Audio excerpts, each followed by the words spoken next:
Alright, it's been a while since I've done one of these slideshow videos, so I'm trying to get back into that. This is a longer one. We're looking at raptors, birds of prey.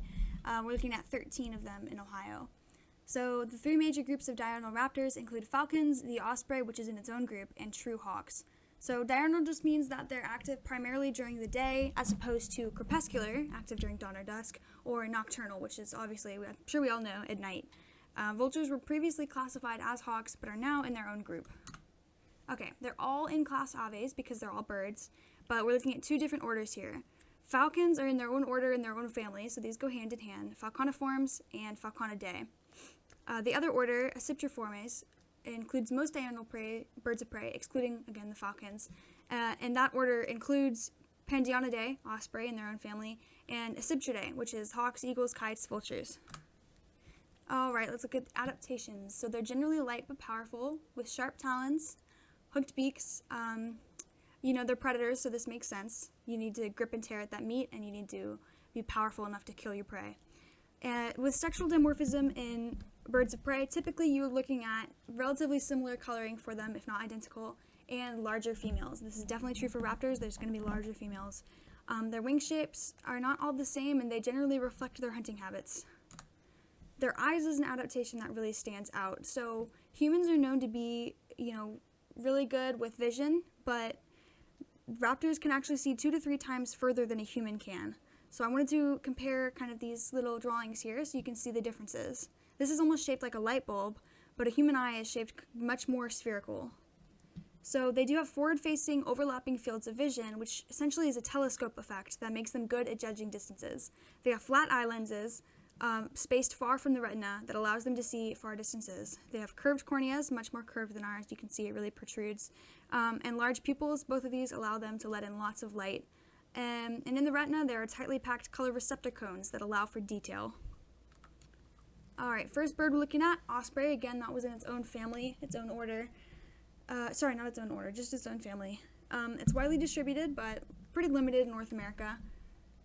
Its population took a pretty big hit during the 1950s and the 1960s as a result of pesticide contamination, but has rebounded since, partially because of federal regulations on pesticides.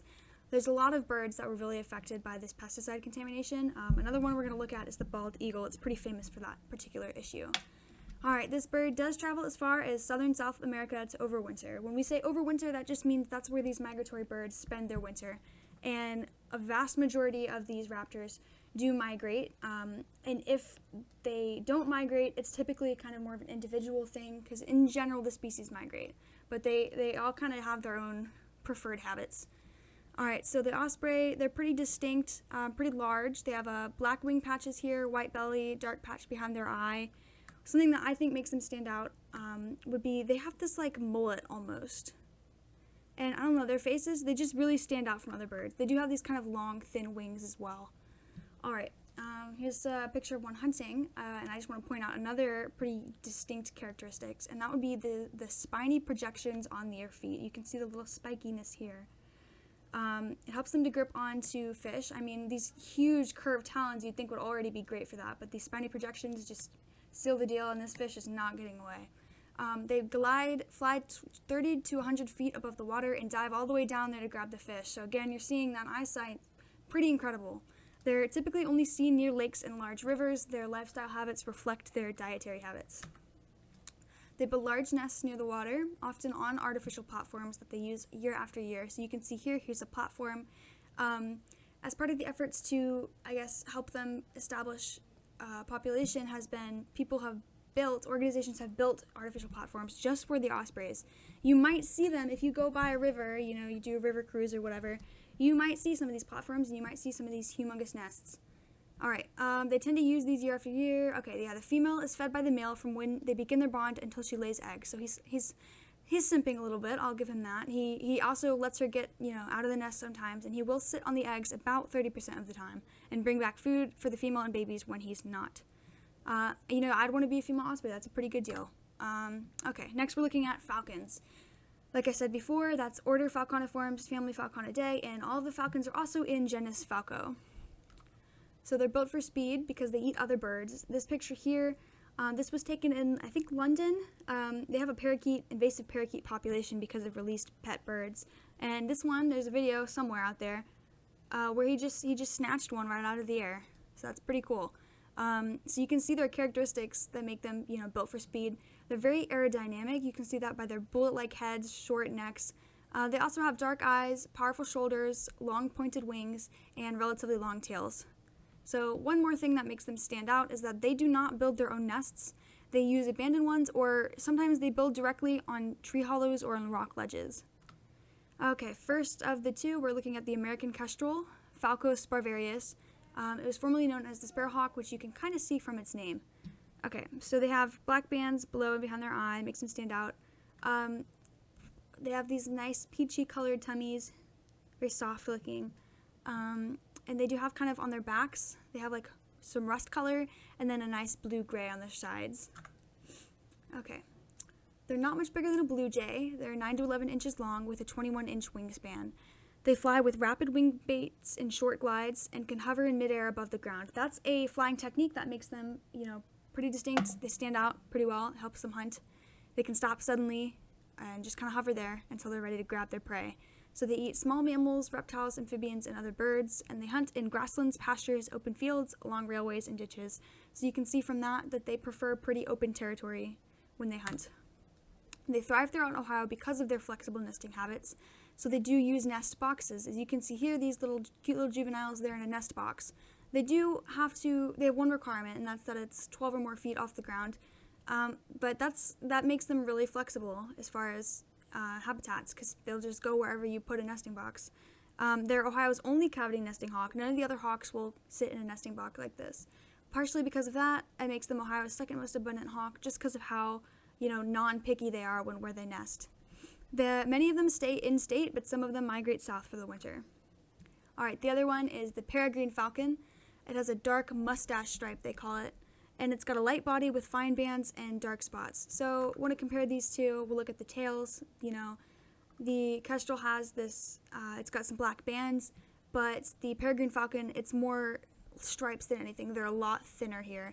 And, this has more clear chest. The Kestrel has kind of a clear chest, where the Peregrine has got a lot more, they're almost like little semicircles. It's got those fine bands, they call it. And it's all over.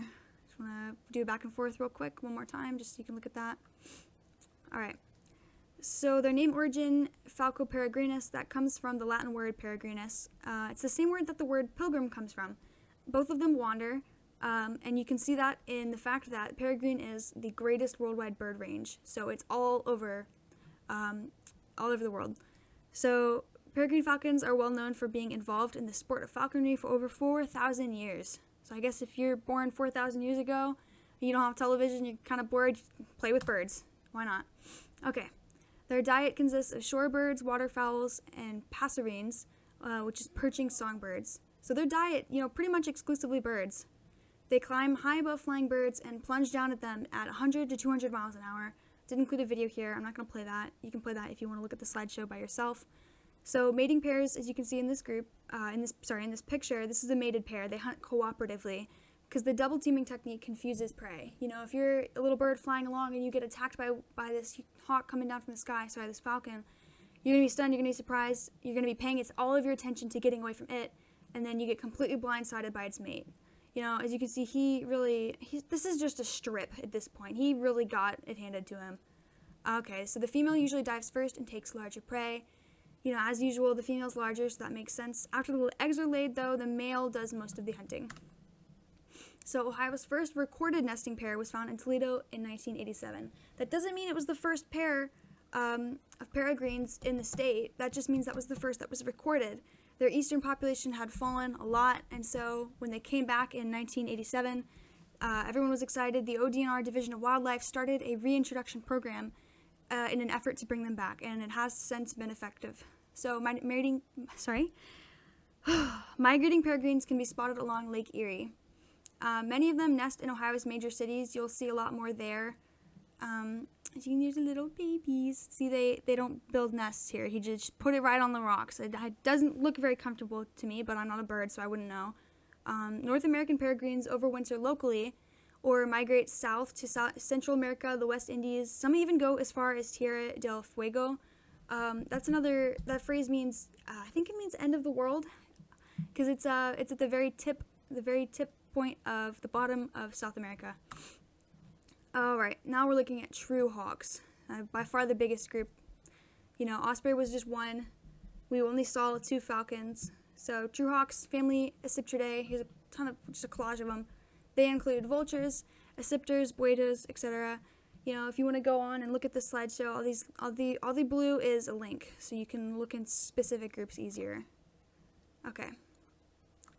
Northern Harrier. Oh, the first few are not any of these 3. The first few are kind of more on their individuals. So Northern Harrier, which is Circus cyaneus, formerly called the marsh hawk. It's the only North American group of the Harrier, only North American member of the Harrier group. The only one. It stands out. One of the things that I can't stop looking at it. They've got this little ruff of feathers around their face, and that's to direct sound towards their ears. It's kind of similar to if you've ever seen like a barn owl. Like owls have that ruff of feathers that directs the sound towards their ears. They're also kind of known by their vulture-like wing shape. I always picture like kind of fingers at the end, and they're pretty broad, usually pretty long.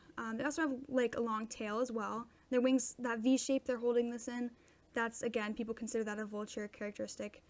Their wings are pretty light on the underside, but the females in immature species are mostly brown. So you can see this is a male. They're sometimes referred to as the gray ghost because of that light color. But this female, she's a lot darker. And then again, the immature is mostly brown. That's one of a few instances where the female's coloring is actually significantly different from the male in a raptor. You don't usually see that. They hunt by cruising very close to the ground, that would be 5 to 10 feet, over open fields and croplands. Their diet consists of small mammals, especially voles.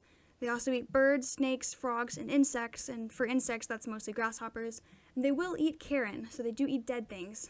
And prairies, wet meadows, marshes, that's usually where you'll see them hunting. They may winter as far as the Bahamas, Cuba, but some stay in Ohio, where they're frequently seen, I have a typo there, they're frequently seen cruising over large grassland areas. Sometimes they nest in, Ohio in those grasslands, but they're pretty rare nesters in this state. They're mostly here overwintering from further north.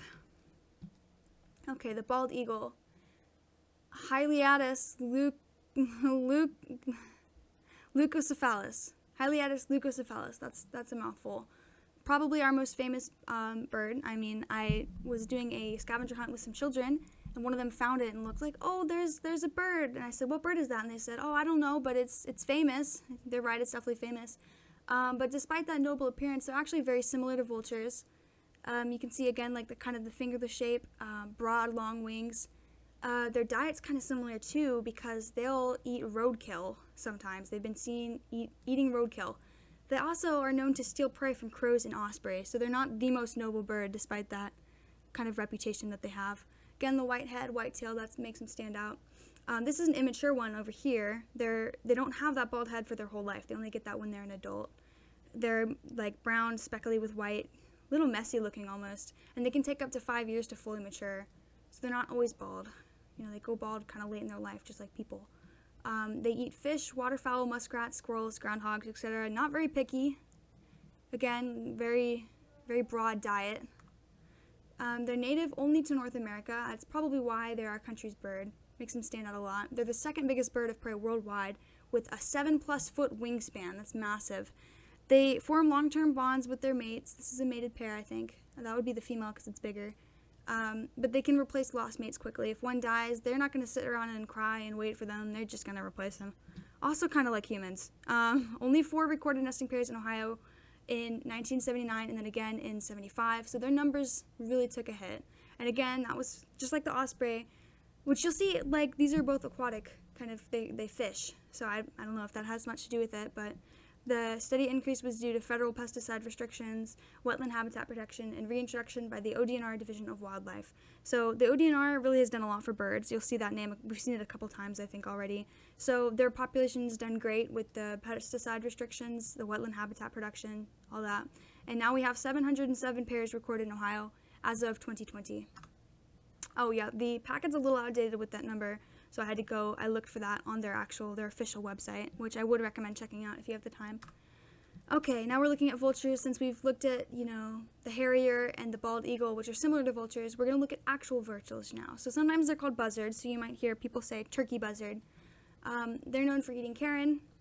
They have bald heads, which are actually more sanitary than feathered heads would be. You know, it kind of makes me grossed out thinking about it, but if they've got that dead meat hanging off their face feathers, you know, they're either going to be rotten, they're going to have parasites. That's gross. They're bald. I'm glad they're bald. They have very large V-shaped wings. That broad shape allows them to soar long distances. They're not really going for speed at all here, because they don't hunt anything that's alive. They're just cruising along, going long distances to look for whatever's dead and laying in the fields. They ride thermals, which are rising columns of warm air, and breezes. So as you can see here, we got 2 black vultures and 1 turkey vulture. We're going to look at the turkey vulture first, Cathartes aura. So they're known by their red head. Like a turkey's got a red head, and so does a turkey vulture. They're common throughout Ohio, especially the countryside. I'm sure you've seen some. Some overwinter in Ohio, and some migrate to southern U.S., so they don't go too far. They nest in hollow stumps or in rock crevices, and both adults help incubate. They take turns. Okay. They search for food alone or in small groups during the day, but during non-nesting season, they roost in large communal groups at night in tall dead trees. So they're just hanging out here. They spend the night there, and then in the morning, they wait until breezes and thermals are available, and they take off again to get more food. They find their food mostly through their sense of smell. They kind of soar pretty high up because they can smell it from an amazing distance. Okay, as opposed to that, we're looking at the black vulture. They kind of remind me of plague doctors because they have that black head, which is how you think of the name black vulture, black head, turkey vulture, red head. I don't want to pronounce that looks hard. Corygipes atratus. I would have to look that up. So they do have white patches on the fingers of their wings and a much more square tail. So I'll compare that here. You know, the turkey vulture has a more rounded tail and a red head, and they don't have the white fingers. Here they do. They need more strong thermals because they're heavier. They need stronger thermals than a turkey vulture would. And these strong thermals are more common in the south because, you know, thermals are warm columns of air, warm rising columns of air, and you see that more south than you do north. So southern Ohio is actually the tip top of their northernmost range. So if you're in southern Ohio, you'll see them higher up in the northern areas. You won't see these at all. Some of them stay in Ohio year-round, but some go further south in the U.S. during the winter. They prefer open lowlands, avoid heavy foresting, similar to the turkey vulture. They also nest in hollow tree stumps or in cavities, but they'll also nest on the ground in dense vegetation if they must. They travel in rapid flaps and short glides, and again, different from the turkey vulture, they rely on their sight rather than their smell. It's nowhere near as strong, so they fly closer to the ground so they can actually see their prey. They're family-oriented. They roost communally year-round. It's believed that they can communicate food locations to one another. There's no confirmation on whether or not this is true. That's just a theory that a lot of scientists believe, but it would make sense why they roost communally and turkey vultures don't, because they have more difficulty finding food since they can't smell it from a long distance away. Okay, now we're looking at accipiters, which are bird hawks. Accipiters is the genus. So their diet is mostly other birds. As such, they're highly maneuverable, swift-flying, and short-winged. Their hunting style is much more stealthy and up close. They've been known to swoop through, backyard areas, through forests, and snatch birds right off their perches. I put some pictures here so you can see their wing shape. All right. Sharp-shinned hawk, that's our first one. They can be seen nesting in forests in southern and eastern Ohio. They're also seen throughout the state during their spring and fall migrations, which take place April through May and September through October. They've increased in numbers, but are less common than Cooper's hawk. Some winter in Ohio, but most migrate to southeastern states. Let's look at some characteristics. Their head is pretty small.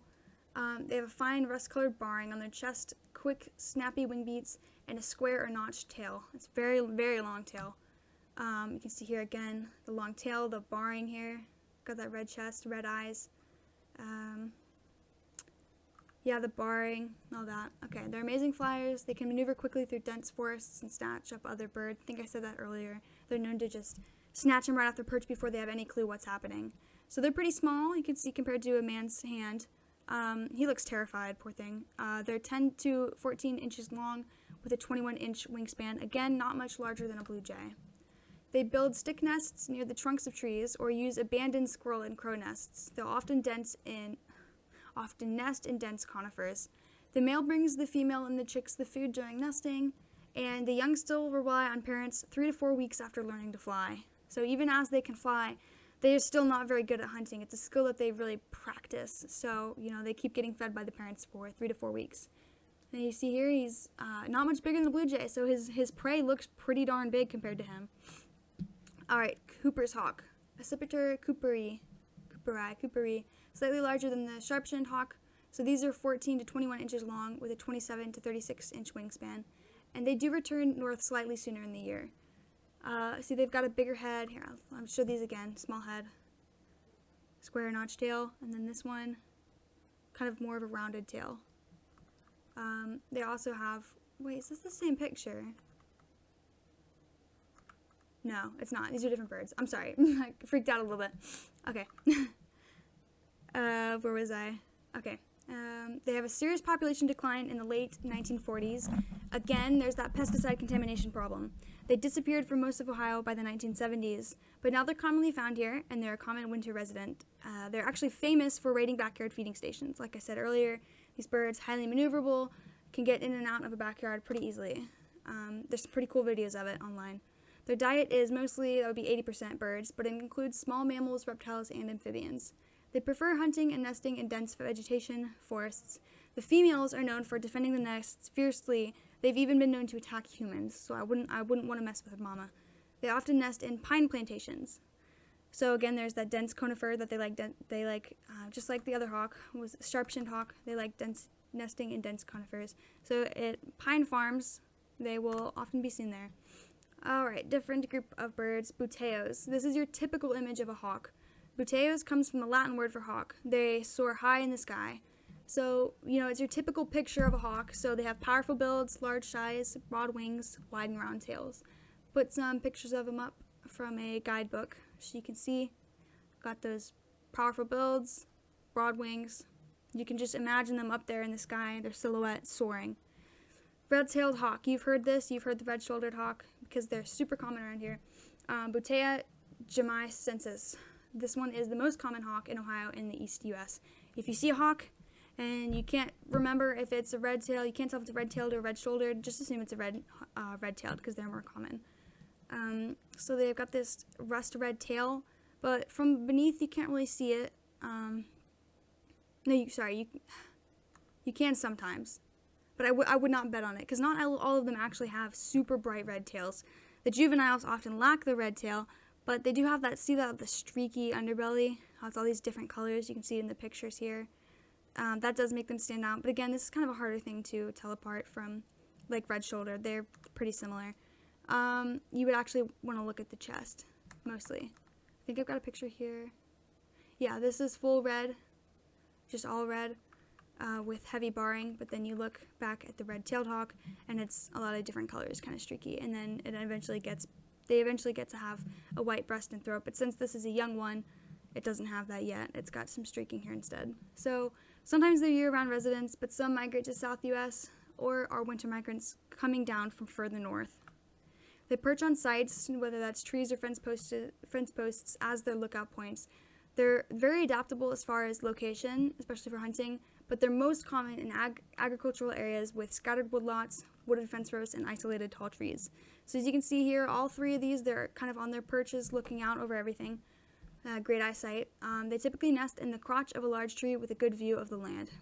These nesting spots are, there's a typo, often used year after year. Sometimes they'll alternate spots though. They want to change things up a bit. They'll switch nests each year. Okay. They're also found in suburban areas, heavily forested areas where highway and utility lines provide them with clearings, and again, some even catch prey from backyard feeders. Their diet is about 85% rodents, and they can also do that kiting technique, which is the hovering flight technique that we saw earlier with the kestrels. So here's his beautiful red tail. Red-shouldered hawk. Here he is. He's very red. He's got pale windows on the underside of his wings. See, there's that white spots there. They have multi-barred tails and a heavily barred chest. You can see here, very, very red chest with those white streaks on it. That's Boutio Legopus. They occupy mature lowland woods, which is just woodland habitats, wooded swamps, river corridors, things like that. And you can see that in their diet. They hunt amphibians and reptiles and birds in the summer. But during the winter, you don't see amphibians or reptiles out, so they hunt birds and mammals exclusively. They used to be rare, but they're becoming more and more common. So kin and pairs often use the same territory for years, so you'll see relatives sometimes living on the same territory. So when they declare their territory, groups of 1 to 4 of them spiral upwards. That's 1,500 to 2,000 feet in the air. That's pretty darn high. And they descend in dives and side slips. I say that's a pretty powerful display. I would not want to get on their territory if I was another bird. As you can see, that stripy tail, pretty distinct, and then red shoulders. Some of them are permanent Ohio residents, but some overwinter in southern U.S. The broad-winged hawk, Boteo Patiptrus, found primarily in southeast Ohio with large areas of mature wooded habitat. They are the smallest of the Boteos and are crow-sized. Most distinct characteristic, I would say, personally, is the 3 black and white bands that they have on their tail. See that? Just like the picture. They kind of have a black outline around their wings with little itty-bitty stripes around it. Reddish color, light red color here as well. They migrate in flocks. These flocks are actually called kettles, and they consist of up to 1,000 birds, but that's kind of the worldwide standard. In Ohio, the kettles are much smaller, so you'll see dozens to hundreds, which I still think is quite a few birds. Their spring migration in Ohio peaks April to May, and then again in September. They overwinter in Central America, Peru, Bolivia, Brazil, so pretty far south. The female builds her nest each time yearly, so there's a new nest every year. That takes 3 to 5 weeks to build the nest, and it's made from sticks, twigs, dead leaves, lined with inner bark, lichen, evergreen sprigs, and green leaves. They nest in large deciduous trees, typically near the trunks of conifers as well. Those are their 2 choices, I suppose. The male will hunt birds, reptiles, and insects so he can feed the nesting mother and chicks. Last one here, we've got the rough-legged hawk. That's Boutio Legopus. So Legopus comes from the Latin word for hare's foot. Because of this, it's because of the bird's feathered legs and feet. I put a picture here. So the reason they have this is for temperature regulation. They're considered a true northern species, and they're actually common in the tundra region near the Arctic Circle. They overwinter in North America, so you only really see them in Ohio during the winter. They are Ohio's largest Boteo, though. They don't really breed in Ohio, so again, they're only here kind of as a visitor during the winter. And again, you can remember that just because, rough-legged, it's rough texture because of these feathers that keep them warm. So they have a light, unbarred tail. They have just like that the black coloring at the very end. They have a dark chest and dark wing patches, but this is actually a drawing of the light morph. There are 2 morphs, the light morph and the dark morph. I have some pictures here. The dark morph, he's dark almost all the way around except for the light patches on his wings. Now, the light morph here is much more light. It's got that black stripe, the black spots on its wings, and it appears lighter overall. You can see this is the same bird, and they do look very similar. It's just 2 different color morphs.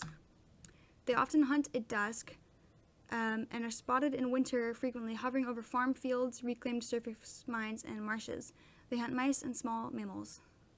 I have some pictures here. Their courtship display is pretty spectacular. They spiral tightly in the air, soar together, and the male will perform U-shaped dives to show off. They call out to one another with a sound that sounds like a cross between a whistle and a hiss. Their nesting usually takes place on the ground, cliff tops, or on stream banks, and it's lined with feathers, grass, and down. Alright, there's my links. I used a lot of different pictures here.